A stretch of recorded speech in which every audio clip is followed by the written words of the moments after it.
I think Trump, one of his superpowers, that when he talks about immigration and the problems of it, when he says like, oh, criminals are coming here and they're pouring across their borders, many people do not hear him as just saying all immigrants. They do think it is segmented towards just the bad immigrants. And I mean, I have, in my reporting, I've talked to immigrants all the time who like think he's just not talking about them. And now, as Stephen Miller has been in charge of like this, nightmare, you can tell that like Stephen Miller personally, he does mean you. He means every single one of you. Hey everyone, I'm Jon Favreau, and you just heard from the editor of The Argument, Jerusalem Demsas. The Argument is a brand new publication that Jerusalem founded. Their mission is to make a positive, combative case for liberalism through rigorous, persuasive journalism. I wanted to talk to Jerusalem because she is currently attending and reporting from the National Conservatism Conference in Washington, D.C. We talk about what that is, but for those who don't know, you've probably heard of Turning Points USA, you've probably heard of CPAC. The National Conservatism Conference, this is like J.D. Vance's people. This is where he gets most of his crazy ideas from. You have heard me talk on this podcast and others about his J.D. Vance's speech at the Claremont Institute, where he says that being American is not necessarily about agreeing with the principles of the Declaration of Independence, but it's more about who your ancestors are. So that kind of thinking is what you get at the National Conservatism Conference. There's many senators, thinkers on the right, on the post-liberal right, others there. Jerusalem is there. We had a fantastic conversation about some of the speakers there, some of the thinking that is now dominating a lot of the MAGA movement, and certainly in the figure of J.D. Vance, who is the front runner for the nomination in 2028. So we talked about that. We also talked about The Argument, her new publication, and liberalism, small L liberalism, and the case she's trying to make, why she started The Argument. We talked a lot about the post-liberal right, which is represented at the National Conservatism Conference, but we also talked about the post-liberal left and her beef with the post-liberal left and what she's trying to do to have that discussion as well. So fantastic discussion. Could have gone on for hours, but I needed to let her get back to the conference so she could report more on it. You can check out The Argument on Substack. And here is Jerusalem Demsas. Jerusalem, welcome to Offline. Thanks for having me. I want to talk to you about your excellent new publication, The Argument, where you guys are all living out. A phrase I understand you're trying to trademark, which I love. I actually invented it. No one had ever said that before. And then I said it. And then the trademark company called me. There's like actually a company, and they just like, whoa, we got to do it. Hello, we're calling from the trademark company. We're calling, and no, it's actually so funny. The crazy thing about starting a small business, and you just like learn all these crazy things that you have to do behind the scenes, which I'm sure you figured this stuff out, but I was just like shocked. I was like shocked at all the stuff you had to do. But yeah, we are currently in the midst of trying to trademark Living Out. So I think that's great. Thank you. It takes 8 months for the patent office to get back to you, so I'll come back on the show in like January and let you know. We one of the things that we learned at the beginning is we had a law firm that was still like up in Silicon Valley, even though we're down here in Los Angeles. And so we started handing out contracts to our first hosts. And one of them let us know that she's like, I think I signed this contract and it says that I owe you DNA samples. Like you own my DNA samples, because it was like a tech startup draft of a contract that no one had changed. And I was like, we do not want your DNA. Do not worry about that. Do not. That is not something. I actually think it's so funny because like you're like, oh, I have this lawyer. I guess they do lawyer things and they send contracts out. And then you're like, you have to like read these contracts. I'm without betraying confidence. I sent someone a contract and they were like, hey, like this one says something about how like if I take time off over the holidays, you're gonna murder my children. And I'm like, yeah, like absolutely not. Like very sorry. You got to redline those contracts, otherwise Taylor Lorenz is reporting on them in Wired, exactly. and then you're off to the races. Okay, so before we get to The Argument, which I do want to talk about, I'd like to live out hard with you over the National Conservatism Conference in D.C., which you are currently doing the Lord's work by attending, so you can report back to the rest of us.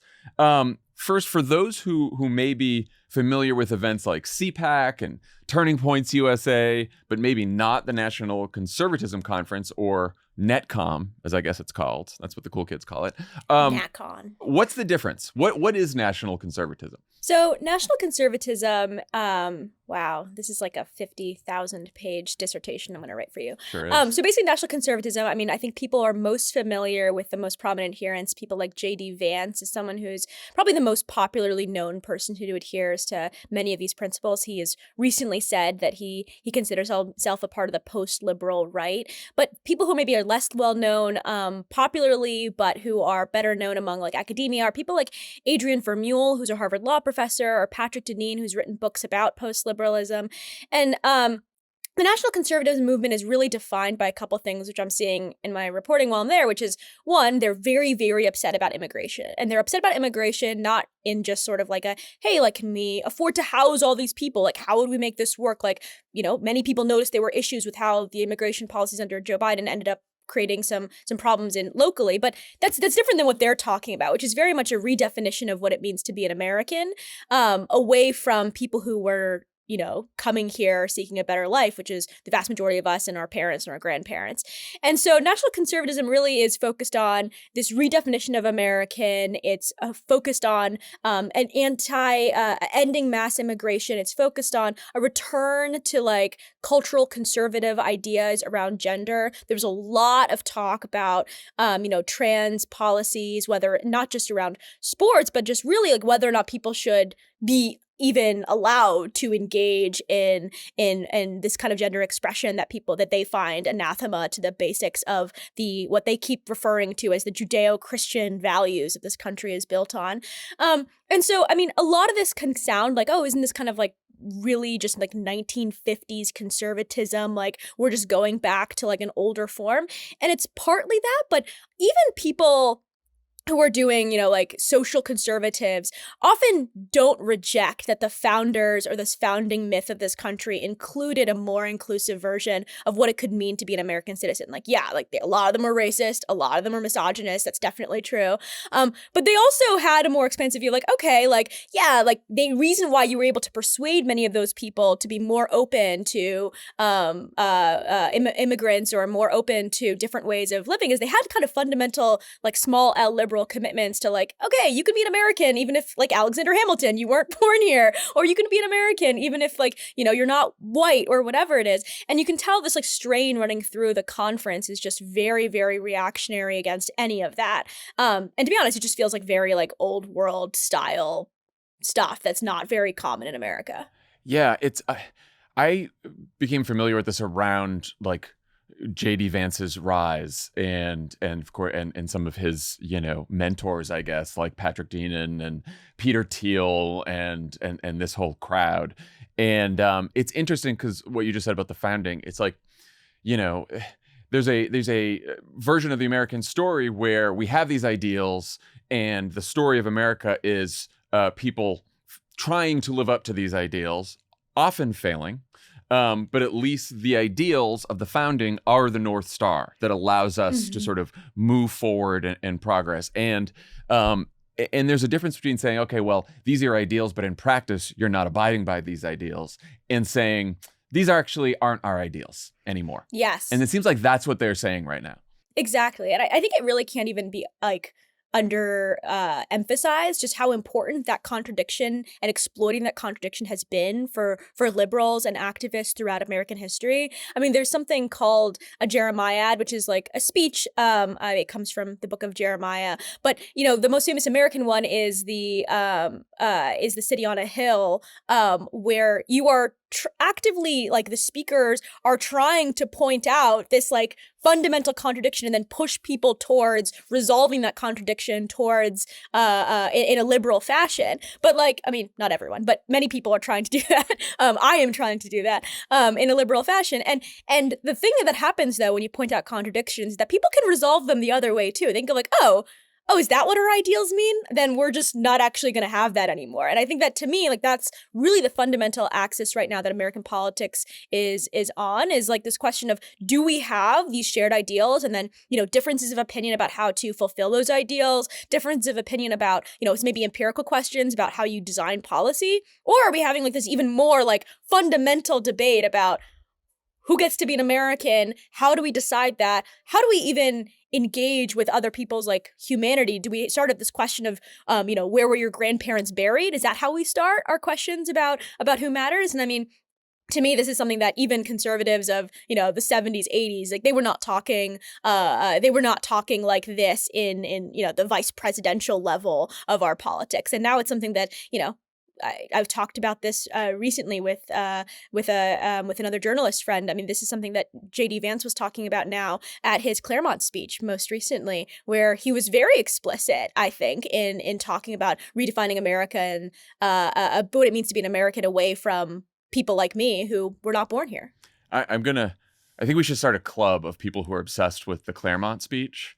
Because I've now talked about it with so many guests. I had like a whole offline episode with where I talked with Ben Rhodes about it. I've talked to Ezra about it because I know he has talked about it on his podcast. I've talked to you about it now. And it's not just JD Vance. Like I got mad online last night before bed, which is of course something new and different for you, Jon. which is the best. It's the best time to get mad online, right before bed, right? Yeah. Because then you sleep well. And over a speech, and I wonder if you heard this being there, from Missouri Senator Eric Schmidt. And a clip of which is now his pinned tweet, which says, quote, "Our ancestors would be astonished to learn that they were fighting for a, quote, proposition. They believed they were forging a nation, a homeland for themselves and their descendants. America belongs to us and only us. If we disappear, then America too will cease to exist." And this is, of course, similar to J.D. Vance's Claremont speech, where he, you know, basically shits on the Declaration of Independence and is like, that's both over-inclusive and under-inclusive. Over-inclusive in that basically if you're just someone anywhere in the world and you say you believe in the Declaration of Independence, then you suddenly get to be an American. And under-inclusive because if you fought on the wrong side of the Civil War and didn't believe in the Declaration of Independence, you should still be American. You should still have a claim to America. I don't know. I think that this is the central fight that we need to have right now. And I'm trying to figure out how to, because it can feel academic and theoretical and like we're talking about philosophy and history, but I think it's very real. And so far I haven't heard too many Democratic politicians or anyone, you know, who's not enamored with national conservatism really make the counter argument in a compelling way. But I don't know what you think about that. Yeah, I mean, it's funny because, I mean, part of when I started the argument was this like kind of commitment that, you know, nobody needs more academics spending like, I don't know, 2 hours of their time lecturing them about liberal democracy. And like, you're right. Clean hit. You're right. Liberal democracy matters. And you're correct. And, you know, I read the stuff and I'm scribbling away in my notes too, but also just like, it's clearly not how most people, I think honestly, probably almost everyone doesn't really think through their politics in like that kind of methodical way. The way that they think through their politics, I think, largely has to do with their issues that matter to them. And then they're presented with options of people who have responses to those issues. So I'm concerned about cost of living. I'm concerned about housing costs going up. I'm concerned about inflation, or I'm concerned about immigration for whatever reason. And then candidates pop up that give me an answer, either speaking directly with policies, so like what they're going to do, like mass deportations is an answer to some of that, or you know, other answers are that you could actually not put it on New York City to house every single migrant that Greg Abbott puts their way. Like, there are many different answers to these questions, and then people develop their politics from that. So I don't think that, and I think this is kind of I think it's kind of an optimistic view of voters in some ways, because I think a lot of people look at Trump's reelection as just, there's a mass appetite for fascism. And I think I look at that reelection and I think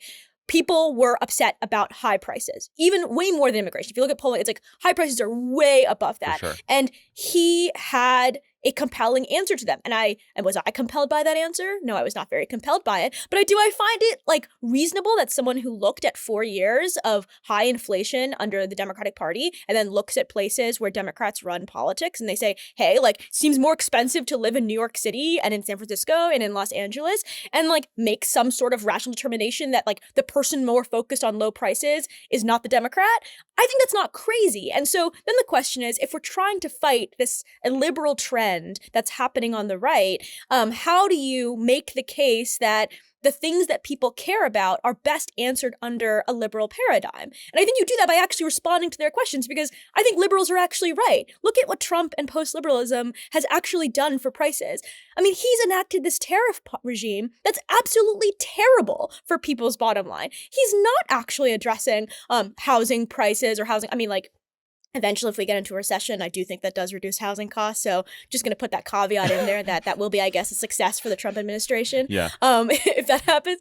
But I mean, I think to me, it's like actually addressing the things people care about and then associating those things with the overarching liberal paradigm that we're in favor of is really what you do. Because especially when it comes to immigration, there is not an actual answer that a single conservative, a single anti-liberal person has ever been able to give me for how you deal with our demographic issues, how you deal with our economic growth needs without having more immigration. Like, who's going to build the housing? Who is going to pay taxes in order to make sure Social Security stays solvent? These are like immediate questions. More babies. Know? Everyone's going to have more babies. The right people are going to have more babies. I mean, like, I'm joking, people, but that seems like where their answer might be headed. I don't know. But even that answer is insufficient, right? Because, okay, in 18 years, then you'll have so right now, you convince me to pop out 5 kids. Like, I'm just going to quit my job. I'm going to have a bunch of kids. And then 18 years from now, they're taxpayers. I mean, I just don't even see what the link is there. Offline is brought to you by Quince. Cooler temps are rolling in, and as always, Quince is where you can turn for fall staples that actually last.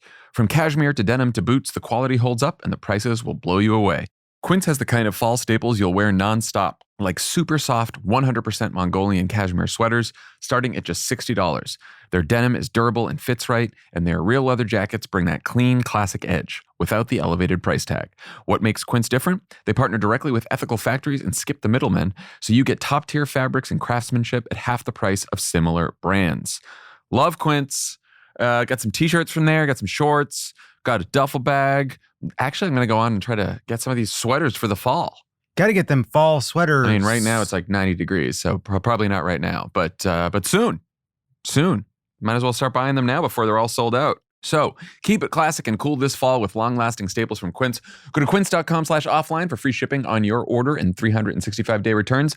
That's QUINCE.com/offline. Free shipping and 365-day returns. Quince.com/offline.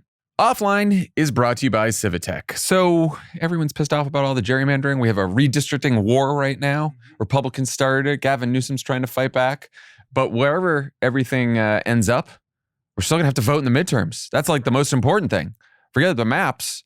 The maps are the maps. We're going to have to go vote. And especially if the maps are unfavorable towards us, even more people are going to have to vote. And the number one rule is that you can't vote if you aren't registered. That's where Civitech comes in. Civitech's voter registration solutions are built for democratic and progressive campaigns, organizations, and motivated individuals who are sick of playing defense. We're talking about smart targeting, slick creatives, and strategic follow-ups to break down barriers for voters. For as little as $2, you can contribute to voter registration programs in your community directly or in much-needed regions nationwide. I don't know if you guys saw that we talked about on the pod, that New York Times story. Democrats have been trailing on voter registration, lost a bunch of voters, a couple million between 2020 and 2024. So far, haven't turned that around. Not great. Super important to go out and register Democratic voters to support progressive candidates. Go to civitech.io/offline. That's CIVITECH.io/offline to start contributing to your community's future. I mean, how much of it is about this idea of it is okay for other people to come here, but they must assimilate to our culture and this is like a J.D. Vance thing. You notice, I mean, it started with Zelensky, but he's doing it all the time now, which is and he did it with Mamdani too, right? He said it in the Claremont speeches. And they're not grateful. You should be grateful. You should be grateful and thank us for this, right? And it almost feels like that his vision of this is, okay, I want less immigration. Some immigration is fine. But if you are going to be an immigrant here and you aren't part of the dominant culture whose ancestors he's very obsessed with, all of his ancestors buried in Kentucky, right? If you don't have 9 generations of ancestors buried in Kentucky, then you better be grateful and you better submit to all the rest of us as not maybe second-class citizens, but kind of. I mean, I'm trying to figure out like what the theory is there, because J.D. Vance, of course, also is married to someone who is not, whose family is not from here. Yes. I mean, I can't get into what is, I'm sure, a very bizarre and interesting marriage, but I don't know. I don't really get it, but that's not my dog in the fight. But I do think that like say thank you is everywhere. They're all like, please say thank you, please thank us. And I think that like taking a step back here, like I don't know if anyone has ever been to a naturalization ceremony. So I was naturalized when I was in ninth grade, but I was a minor, obviously. So my father just automatically gets it through us. And I just remember like the night before, like I personally am so excited about it. I'm like, my dad, who's like the smartest person I know, does not need his like daughter quizzing him about like basic American facts, but he like lets me do this whole thing where I'm like, okay, Dad, like, do you know like the Declaration of Independence, how many people signed? Like, he does not need to know this information, but like I'm so excited for this. I go into my government class the next day and I'm telling everyone about how like my dad's currently getting naturalized. The teacher stops it, and then like a bunch of people talk about how like when their parents were naturalized or how exciting it is, that ceremony. Like, immigrants are so excited to become Americans. Anyone who goes to a naturalization ceremony, these are not people who are like, yeah, like, I guess give it to me, like I don't care. Like, that's not what's happening when you go to these places. So, and I think that like most people understand that. And so I think that the thing that actually is happening here is like, there's no way to resolve this for them. There's nothing that like an immigrant could say or do or profess that would make people like who don't want immigrants to come here believe that they're actually grateful to be American citizens. But I do think there's something core that we should address, which is like, I think quite legitimate, which is just like, okay, when immigrants come, particularly at a local level, they can impose some costs locally. Like if you need to house them, if you need to pay for public school expansions, like if you need to, like these are real things that happen. And like, we should be able to easily address those because we know from reams of economic research that the economic benefits of immigration exceed that of the costs that they impose locally. And so we just need to redistribute that to make sure that when immigrants come to a community, they come with those tax benefits that they're gonna eventually have, and they're not just causing problems on congestion or whatever it is. And I think to me that's a big part of what the problem has been, is that there's not been a full-throated argument and explanation that like, yes, we're going to recognize that there are some obvious costs to growth. There are things that happen when you grow a city, a county, anything, a neighborhood, and that the answer is not like it's illegal now to have more people, like no one's allowed to move from the place that they currently live. The answer has to be that we need to mitigate those costs so we get the larger benefits that we all care about.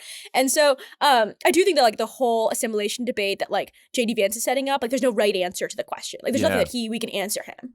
In the before times when it was still possible to occasionally be inspired by something that happens in politics and government, I would always tell people like watching a naturalization ceremony is like the surest way to get teary-eyed about America. I mean, it is just, it's like the most wonderful moment. You mentioned though naturalization and sort of the challenges with immigration, right? And what I've been trying to figure out ever since the Trump took office again is how to separate out for people, for most of the country, this legitimate concern about, okay, we should have control over our borders. We should have secure borders. We should make sure that when we welcome immigrants, that our communities grow in a way that can benefit everyone, right? And like these are all legitimate concerns people have. But the project on the right is not, okay, Democrats have messed that up and mishandled that, and we're just going to fix it. Like we're just going to make sure that the borders are secure. And no, because Stephen Miller is very excited about revving up a denaturalization program, which is something that's just sort of gone under the radar here. And I feel like it will not be under the radar for long because I'm sure it's coming soon enough. But when you combine, like, we're going to ramp up a denaturalization program and we're going to try to eliminate birthright citizenship, you suddenly see a picture of where this is headed. And I'm wondering if you're hearing this at the conference you're at right now when they're talking about immigration. You can see the picture of it's like what's happening with citizenship in this country now is it's not by birth, and it's not, and if you're already here and you're an immigrant, you've done it the right way, you're still not safe. It's that the people in charge, we get to decide who is a citizen and who is not a citizen. And we get to do it based on I don't know, how we feel about you, what you believe, where you come from, what you say. And I think that is obviously antithetical to everything that America aspires to be, but it is also massively unpopular in this country. And I'm trying to figure out how to get people to understand that that's the project and not what many people are legitimately concerned about, which is a lot of people moving here and how are we all going to live together?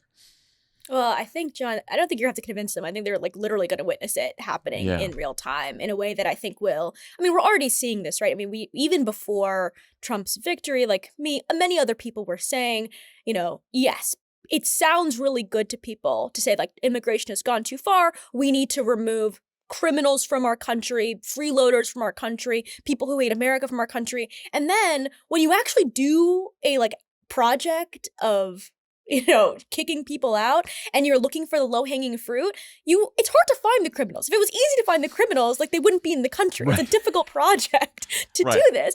And so, what you end up doing is you end up going to the rule followers, right? The people who are showing up for their court hearings, the people who are going to school, the people who are paying their taxes, who of course where they are because they're following all the rules. And then you see the unpopularity of it skyrocket, right? Like we're seeing this already with Trump's deportation agenda. It's causing real thermostatic backlash to anti-immigration attitudes in this country. And I think that like the really complacent thing to do is to go like, okay, we can just wait for like everyone to rocket back to being pro-immigration in the polls and then it'll be fine. And I'm like, that's not a good idea. I mean, that's quite literally what happened with Biden, I think, in many respects. Yeah. But I think that like it gives you an opportunity to say like, listen, like, you were right. There are these real tangible concerns. I mean, this is for, elected candidates to say, like, you guys need to make the pitch to voters that like you have an actual response to the real core concerns that they have, that you don't think it's racist to be concerned if, your kid's school already has max capacity and then a bunch of folks are going to come in and like there's no money to build another school. And so your kid's education is going to suffer. Like you are setting up people to be xenophobic when you don't allow them to live a good life unless they're sacrificing to allow immigrants to come here. And I just think that like in many respects, liberals, and I'll include myself in here too, like it can become very easy to talk about immigration as like a sacrifice we need to make. Like, look at all those poor people everywhere else. Like, don't you feel bad? Don't you have to give stuff to them? And it's like, that's a terrible way to pitch a massively important economic policy. It's, hey, you have all these things you care about. Social security, you care about your roads, you care about building new housing so that your kid can live nearby, you care about there being enough daycare workers, you care about someone being able to be a care worker for your grandfather when he goes into a nursing home. All of those people do not exist in this country. And the right's answer that you can just reallocate them from other sectors, that Americans should be doing those jobs, ignores the fact that Americans are doing other jobs that are also important. Yeah. There are many, many things. I mean, when we're at an economy that's like near-ish full employment, like we have like pretty good unemployment numbers that we've had for like a couple of years now. Like you can't just pull people away from other sectors and act like there's no cost to the economy. You actually need to be additive about the number of people coming into this country in order to make sure you can fulfill all the things we want to do. So to me, it's like, I totally agree. I think there is a way of acknowledging this. I mean, Democrats have done this many, many times. And I think that like it is very possible for us to find a happy medium as liberals that isn't just I hate immigrants or I love immigrants and anyone who doesn't let them in is a secret racist. Yeah, because also if you want to see racism and you want to see xenophobia, look around because now ICE is not making their mission about security, but they're saying defend our culture, right? Yeah. And it's all about our culture. And I think I'll say this too though, like because like, I think also people can think for a long time that he doesn't mean you, right? Like people, I will talk to people all the time, folks who are Latino, people who are even recent, people in my own family who are recent immigrants or who are immigrated at some point in their lives. And when, I think Trump, one of his superpowers is that when he talks about immigration and the problems of it, when he says like, oh, criminals are coming here and they're pouring across their borders, many, many people do not hear him as just saying all immigrants. They do think it is segmented towards just the bad immigrants. And I mean, in my reporting, I've talked to immigrants all the time who like think he's just not talking about them. And now, as Stephen Miller has been in charge of like this, nightmare. You can tell that, like, Stephen Miller personally, he does mean you. He means every single one of you. And he means even more expansively than I think people think. And when you take people like, a lot of these post-Labor right to their logical conclusion, it doesn't just mean people who immigrated here. It's people whose, like, parents maybe immigrated here. That maybe, like, you also should be a second-class citizen in some respects. I mean, I don't know who it was, but there was some viral a post about ranking the kinds of American, and it was like heritage American who has like Mayflower ancestry or whatever. I'm like, this is not, I think, right now mainstream at all, but I do think it's important to know that there is like a real faction of the right that's very, very close to power who wants that kind of thinking to be mainstream. And it's not new. It's not interesting. It's not cool. It's quite literally how most of the rest of the world and most of human history used to do everything. It's not a better way of doing things. It's a way that we moved on from an evolved past because it literally means that your stability in a country is always up for debate. Because one day you can feel like, oh, I'm on the inside and the people who run the country are on my side. They look like me. They like me. And the next day, all of a sudden, they're like, no, we actually didn't mean you. And I mean, it's just like, to me, it's very clear. I mean, my family, we're Eritreans. We were growing up in Ethiopia, and we had to leave because in a drop of the hat, there was just an immediate decision that Eritreans were no longer allowed to be in the country. And so we had to just leave very, very quickly. And so I think that people can be a little bit naive about, I will not be implicated by this, but that's not how it works. Like, someone else can get in charge who dislikes you. And if we have made it possible that the person who is president can appoint people or can personally decide that you're no longer an American, that just makes everyone unsafe. I don't know if you saw the Washington Post story, I think it was from yesterday, that they were talking about how ICE has lowered their standards because they're trying to recruit as many people as possible. And so, now the people who want to join ICE are these people who are, the most radicalized anyway. And there's this one guy who said, he's like, yeah, I'm joining because I'm really upset. I'm in IT. And he's upset that Indian Americans are taking his IT jobs, is what he thinks. And what he wants to say is, now I'm going to be in ICE and I can bash your head against the sidewalk and tell you to go home. Like, that's why he's joining ICE. And it's like, this is happening, right? Like, this is where it's going. This is not theoretical. This is not, it's really, you also, and we talked about immigration. You tweeted a pretty wild quote from a founder of National Conservatism, who's a dual Israeli-American citizen named Yoram Hazony, who said this at the conference on Tuesday, quote, "Nobody ever said that to be a good NatCon, you have to love Jews. Go take a look at our statement of principles. It's not a requirement." What? Yeah, it's very interesting being a NatCon because I don't know if your viewers can tell, I'm a very expressive person. I like move a lot when I hear things. So I heard that and I I was like looking around like the room, like, is there a camera for me to look at?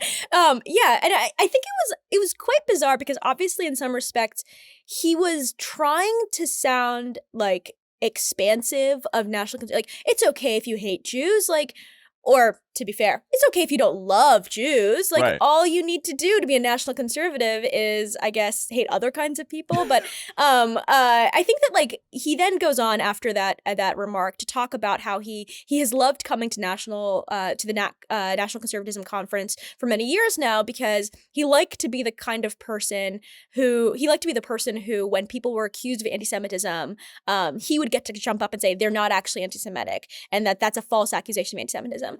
And it made me like, think about that for a while because, I mean, obviously it's kind of like a weird dichotomy. At one level, he's saying, like, it's okay if you don't love Jews. And then at the other level, he's saying, like, but, I love being the guy who gets to defend people who are accused of anti-Semitism.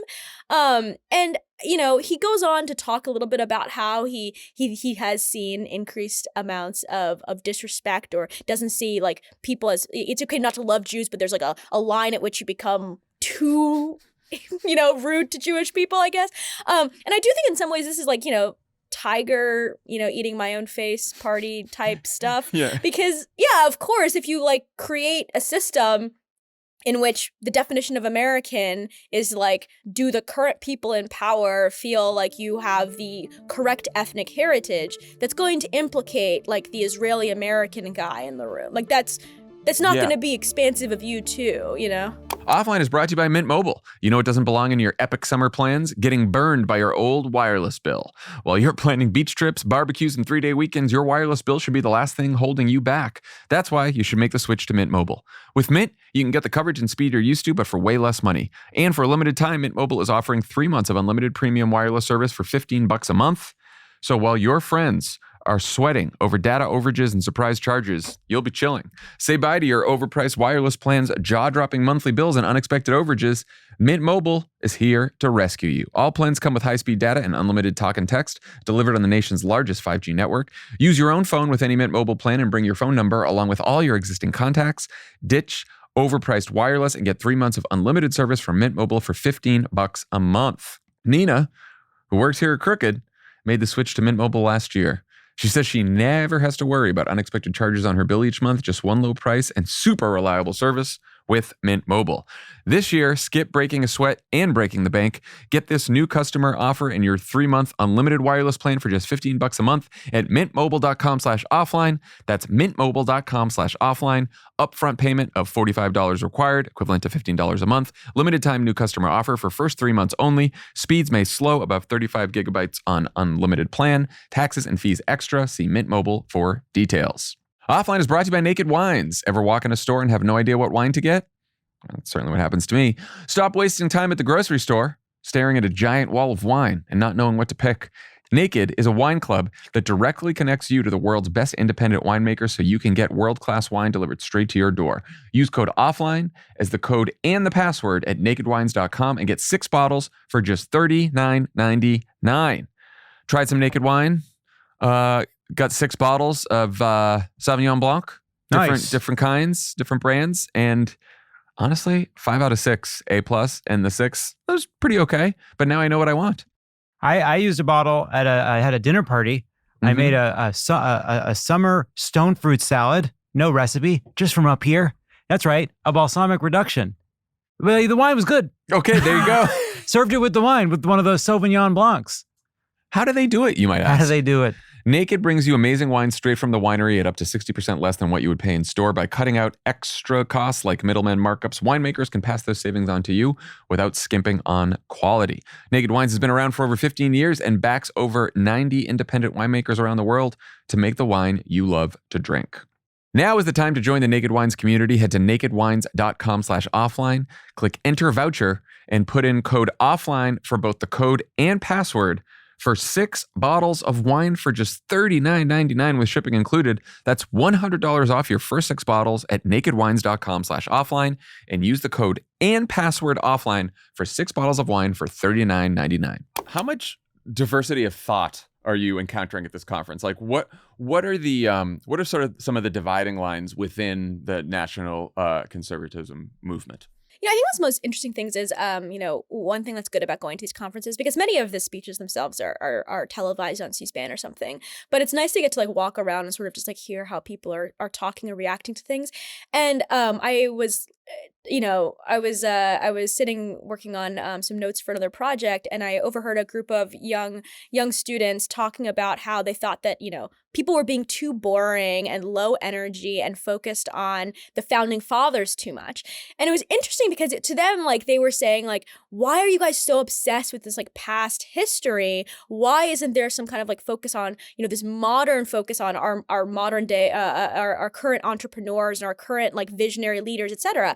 And this generational dividing line, I think, actually kind of mirrors a lot of the generational dividing line you see within liberalism too, where like, I started this podcast with you talking a little bit about how like we don't need more of this sort of like relitigating 500-year-old like theories about how liberal democracy works in America.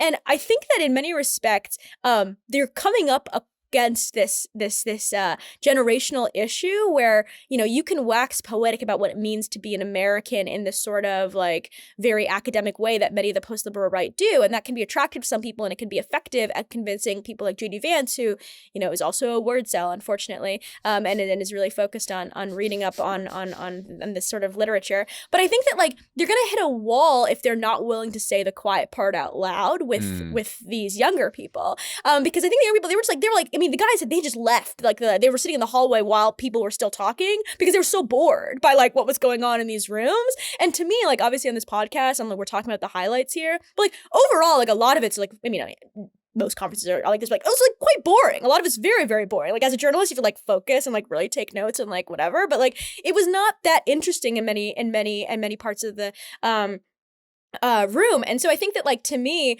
what's really interesting about what the future of this looks like is, does this become an actual animating movement beyond this like handful of people who have been convinced of these very, very reactionary ideas? And does it tap into like a growing reactionary sentiment that can actually move on, multiply across generations? Or is this like more of like an aberration? Is this more of like a moment where like, yes, Trump and Vance in particular have managed to get power for a variety of reasons, in my view, largely due to liberals' failures, not really due to their own, great work. I mean, to be clear, it was quite a close election both times that Trump won. Like this was not like a resounding victory despite like a lot of headwinds against Democrats in both of those campaigns. Yeah. And what that means is that like, is this an aberration? Can we move on from this? And the question there is, how much power will they consolidate in the next couple of years? And the question is, does it have to does the intellectual grounding of this movement have to capture some of these people attentionally and that's what made me think of like your TPUSAs and your CPACs, which seem geared more towards the attention economy that we exist in, where they're looking for more viral moments. They're saying the quiet part out loud. They're all having fun, maybe too much fun at some of these conferences. And like they're trying to attract the younger generation while all these folks are trying to sort of theorize everything. And I don't know how much it actually needs to do that if it's still the underpinning of this movement. But yeah, I mean, I think that like the problem is that like it's actually kind of a difficult ideological shift they're trying to create in America. Like most people do actually think that like, hey, like we hold these truths to be self-evident that all men are created equal. Like that's like a thing that like we have like that beaten into us in some respects, both like culturally, like educationally, like socially, like even like the very fabric of how we interact with each other. Like the fact that like in this country, most people live in communities where there are people from like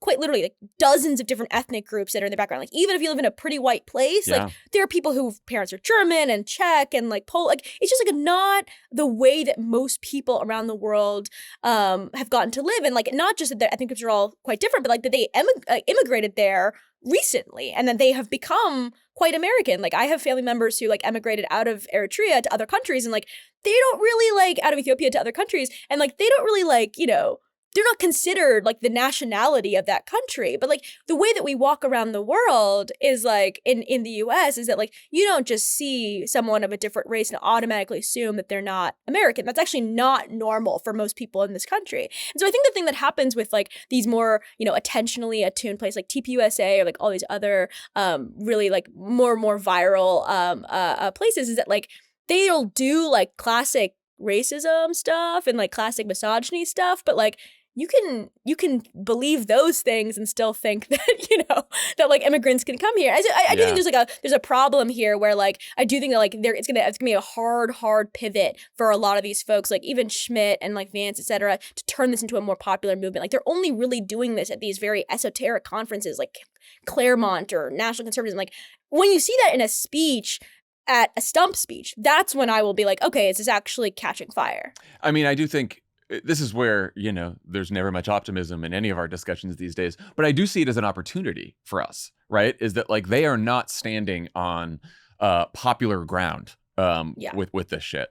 And I think that by us elevating it and saying like, this is not just like same thing with fucking Eric Schmidt, right? Like no one knows, most people in the country don't know who Eric Schmidt is, random senator from Missouri. Could have been the attorney general, who knows? But like J.D. Vance is the vice president of the United States and the front runner for the nomination, right? In 2028. And so that's like a very serious thing. So that brings me to, let's talk about the argument. Speaking of opportunities. Yeah.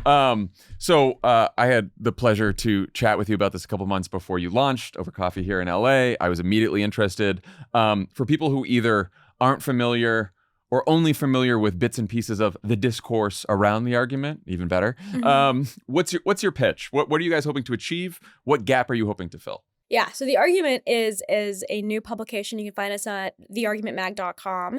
And what we are doing is trying to make a positive combative case for liberalism. And we're doing that by focusing on the issues people really, really care about. So things around cost of living and abundance, which is, great new book by Ezra Klein and Derek Thompson, but has built on a movement of pro-housing, YIMBY, and pro-energy abundance activists for a long time.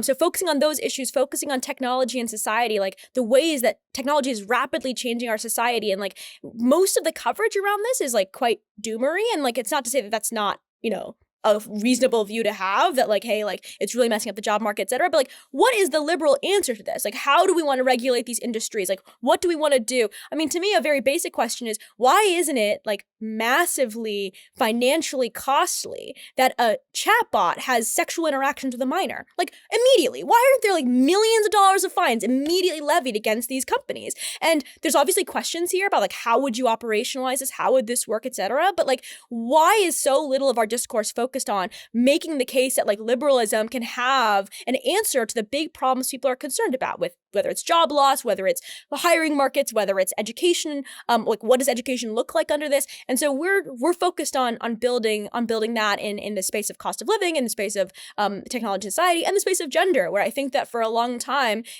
Democrats and liberals have like kind of been afraid to like have conversations around like, either defending trans people who have like a basic freedom of gender expression, or explaining like what our vision of a new egalitarianism looks like. And so we've ceded a lot of this ground into the right, who says things like, oh, actually, it's only men that are actually harmed in society right now as a result of gender inequality. That the real losers are men. And like, part of the problem is that, feminists for a long time have been talking about how patriarchy and how these systems hurt men, right? Like, that's like not a new thing. But for many years now, I think that really imagining what a new egalitarianism, a new feminism looks like in the 21st century has really not been at the core of a lot of what liberal ideas and liberal coverage has focused on. And so to me, like these three issue areas, which I think of as kind of the most important domestic policy issues that liberalism has to answer if it's going to come back, are at the core. And so at the argument, we're going to have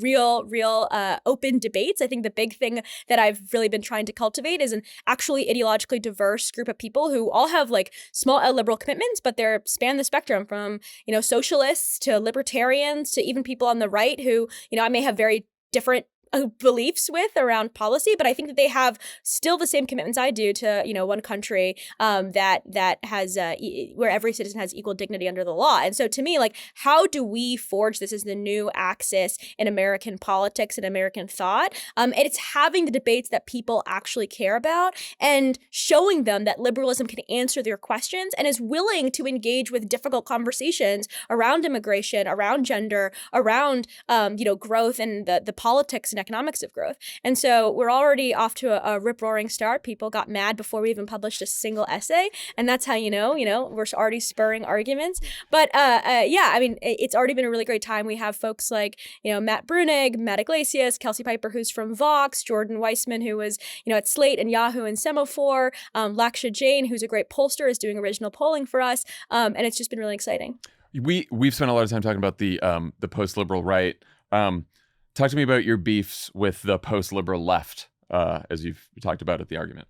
Yeah. So I think the post-liberal right is like a much easier entity to talk about because they call themselves that. They will say like, hello, welcome. My name is JD Vance and I'm a member of the post-liberal right. And they're also in power right now, right? So they're the people who I think are, without a doubt, the most important threat to American democracy and to American liberalism. But as I've said, as we've talked about this whole episode, like, to me, the way that you defeat this is by presenting an alternative, and a democracy to present an alternative to the American public. And right now, there's like, it's very inchoate, right? There's a bunch of different people making a bunch of different arguments across the political spectrum on left of center. But I do think there's a strain of ideas and thoughts that I would categorize as part of this broader post-liberal left thinking that I think is like really, really dangerous. I think both it's wrong on the merits, but I think it's not actually competitive with the post-liberal right. It's just basically buying into a lot of their frameworks. Part of this is just a negative sum view of the world. Like people who think that if someone is gaining, that means someone else is losing. So, on the right, that's like if immigrants are coming here and gaining, that means that native-born Americans are losing. On the post-liberal left, it's often like businesses. If businesses are gaining, if a developer is making money on housing, that means you're losing out. Like, yeah, developers have to make housing and they make a profit off of it, and then you get to live in a house. Like, that's how it works. Now, do we want to make sure that developers aren't being corrupt? Do we want to make sure that there are inequality issues addressed through the tax code or through other measures? Like, yes, but this positive sum view of the world that I think most liberals have, that it's possible that many people and many entities can gain simultaneously, like, that to me is like completely rejected by the post-liberal left. And they also, I think, like, are very pro-tariff. I mean, we saw this even in the Biden administration. We saw a real turn towards protectionist economic policy, which I think is both bad on the merits, but also just is really just feeding into the Trump tariff view of the world, that like other people, other countries gaining manufacturing ground is a cost to us. And so I think that strain is really problematic. And to be honest, like, I have heard increasing like views from people on the left about immigration that I find very concerning. Beliefs that, I was at it was Chatham House Rules, so I can't say who said it, but like there was a very prominent person who is in the left of center movement who said that, social democracy of a generous social democratic state is incompatible with high levels of immigration, that we need to just accept that there's just no way to have a generous welfare state and have high levels of immigration. And to me, like, this is like an opening salvo, a bunch of people who, this is a tradition that exists for a long time in parts of the left that is views that workers and immigrants are inherently at odds with one another. And I think that's really a dangerous thing to feed into. And I think that that's not the way we should move forward on. And the last thing I'll say is, like, I think the most common one that most people talk about is like a real deep commitment to free speech and free expression. I think that liberals are obviously better than anyone left of center is much better than what's going on right now. I mean, clearly we're seeing this with Rumeysa, the student at Tufts, or Mahmoud Khalil. Like, we're seeing this like very clear oppressive anti-speech behavior by the Trump administration and by members of the post-liberal right. But like, I do think a culture of free speech has really been not tolerated on the left for a long time. I mean, even a level of just, can we have debate over implementation of our shared values can often lead to a level of vitriol and like, cry me a river a little bit if you're like an Atlantic writer and like someone's being mean to you online, like whatever, right? Like, but that's not really the point. It's not about like, oh, should you spare people's feelings when they work at these big institutions? The point is, if you have a culture of activism where the people in the tent can't openly ask questions or talk about issues and like the way they're implemented without feeling like, oh shit, someone's gonna think I'm like a bad lib, I'm a bad leftist, I'm a bad whatever, that's really bad. And like it's gonna be really harmful for your ability to get to better policy because you're not even willing to hear people who share your values disagree with you.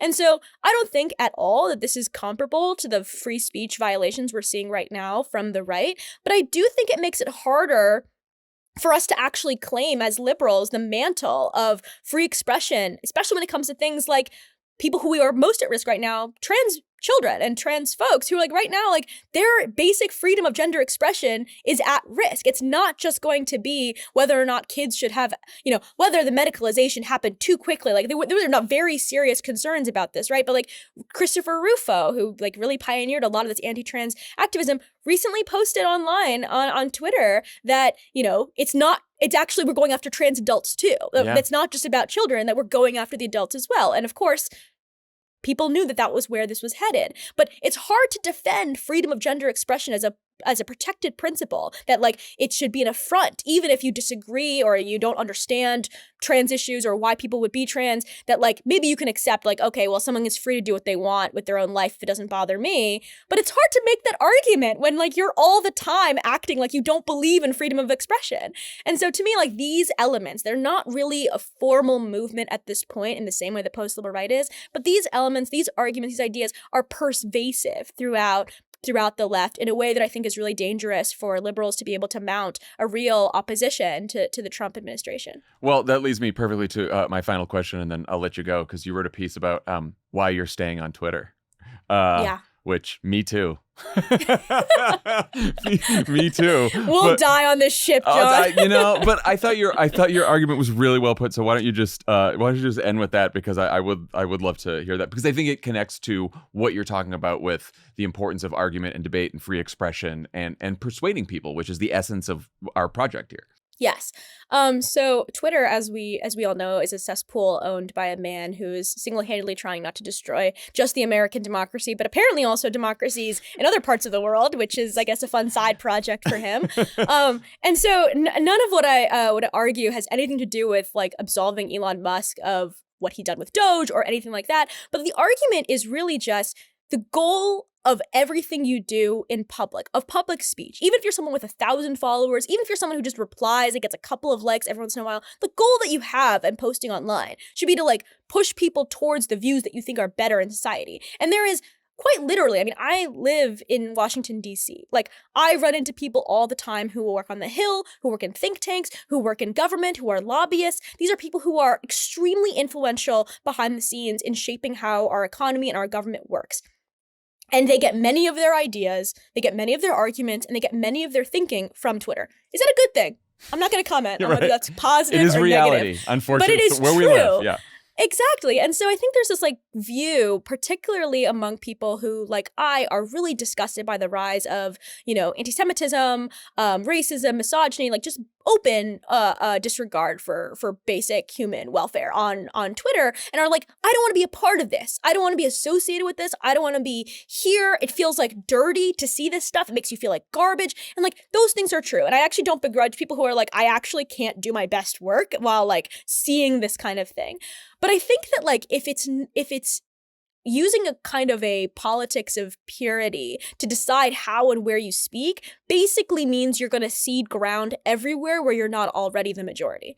And right now, liberals have lost. They've lost elections. They've lost cultural wars. I mean, like, I think one easy way is that like now everyone just says like, the R slur everywhere you go. People are just saying that. I mean, like, that's like quite literally, like, there's so much losing happening right now on the liberal side of the ledger. And so if we segregate ourselves into areas where like, okay, well, like, no one will say anything offensive here. No one will say something that's going to make me feel upset here. You are basically saying your political activism is going to be confined to Brooklyn, Los Angeles, and like San Francisco, not really even San Francisco. And so like that to me is like abandoning most of the country to only see the views of people that you think are bad. And so my case for staying on Twitter, my case in general is not really even about Twitter. My case is like in places where you're uncomfortable, in places where you're seeing people say things that you think are bad, making arguments that you think are, you know, opposed to what your definition of America is or to what it means to be a good person, that's the place you need to be. Wherever that is for you, wherever you can do that, you should be there making those points. And I think underlying a lot of what I'm saying is that like persuasion is possible. And we know persuasion is possible because like, I don't know, I think most of us have changed our minds at some points because we saw something that pushed us one way or the other. Yeah. And so that's my case, but you should go read about it at theargumentmag.com. Yes. No, this like I've gone back and forth on the Blue Sky thing many times on this show, so I won't belabor it. But it's like if you're on Blue Sky because it's just you feel like it's better for your mental health and you just want to talk to people and interact with people who you like, who agree with you, then great. Like that's it. But don't pretend that you're going to have the same persuasive power there that you would in spaces like Twitter that are filled with some pretty odious views. That's it. Yeah. I mean, we're seeing also, Blue Sky's like posting numbers, its joining numbers are all on the decline. And I mean, like, again, it would be great if like all of Twitter had just sort of like reformed onto a platform that was not owned by Elon Musk, but like that didn't happen. Yeah. And so now what do we do? Right. So I do think that in many ways that, you know, there's this feeling that that Elon Musk's ownership of Twitter makes it impossible to have any kind of persuasive effect. And like, I'll just say this, like I run into people all the time who like saw a tweet of mine, of someone else's, and they were like, oh, did you see this thing? Like, yes, it is not going to get you viral in the same way that some of this like kind of Nazi content goes viral. That's true. But I think that that's true in all spaces where you're the minority, right? Like, it's not the case that if you were like the ideological minority in the 1950s and like the, you know, New York Times editorial page was like still platforming like open segregationists or whatever, like that it was an even playing field for activists. Like, you know what I mean? Like, It's not an even playing field anywhere where there are people and eyeballs when you're losing. Yeah. And so I think to me that heuristic is really, really harmful. Well said. Keep posting and enjoy the rest of the conference. I hope you attend the VIP dinner with Seb Gorka. I noticed that's like the final event. It's like what a finale. The guest of honor. I'm the guest of honor there. They're gonna reward me. So Jerusalem, thank you so much for coming on. It was so fun talking. Could do it for several hours. So everyone go check out The Argument. It's awesome. Thanks, Jon. Take care.